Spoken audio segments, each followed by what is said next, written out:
Turmeric is a spice commonly used in Indian and Asian cuisine, including curries.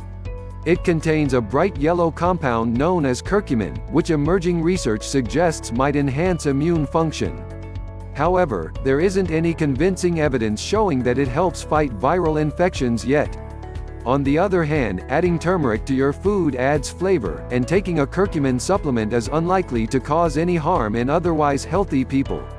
If you have any medical conditions, especially if you take blood thinners, check with your doctor before supplementing with curcumin. Garlic, a popular and pungent herb with a characteristic aroma, is widely believed to have antibacterial and antiviral effects, including helping to fight the common cold. A 2014 randomized controlled trial did find that people who took a garlic supplement had fewer colds and recovered more quickly from colds than people who didn't take garlic. Although this is encouraging, this is just one study. Other high-quality trials are needed to confirm whether garlic is truly beneficial for the common cold or other upper respiratory infections. For now, enjoy garlic for its zesty flavor and unmistakable aroma rather than counting on it to boost your immunity during the coronavirus pandemic. Echinacea is an herb that can reportedly help prevent the common cold. But is this reputation well-deserved? A recent systematic review of randomized trials found that echinacea may possibly have a mild protective effect against upper respiratory infections but doesn't appear to reduce the length or severity of illness. While it's impossible to say whether it might offer any protection against COVID-19, it appears to be safe to take on a short-term basis. If you're at high risk, you may consider taking it for the next several weeks.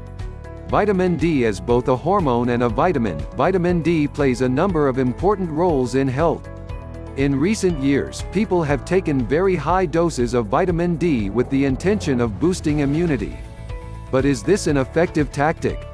A 2017 systematic review of 25 randomized trials found that taking a vitamin D supplement seemed to have a mild protective effect against respiratory tract infections in most people, but provided much greater protection in those who were very deficient in vitamin D.12. If your vitamin D levels are low, you may have a better chance of staying well if you supplement with 2000 IU per day or more, with medical supervision.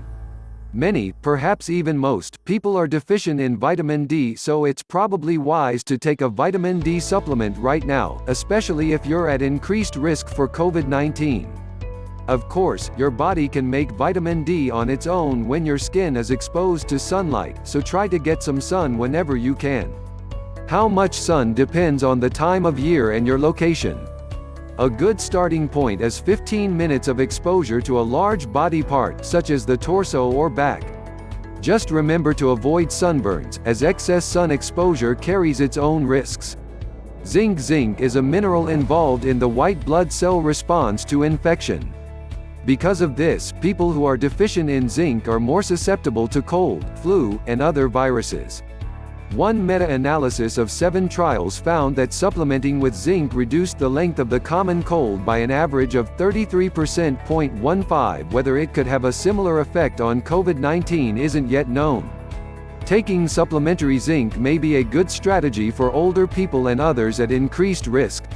If you decide to take zinc, make sure to stay below the upper limit of 40 mg per day, and avoid administering nasally, due to the risk of olfactory complications.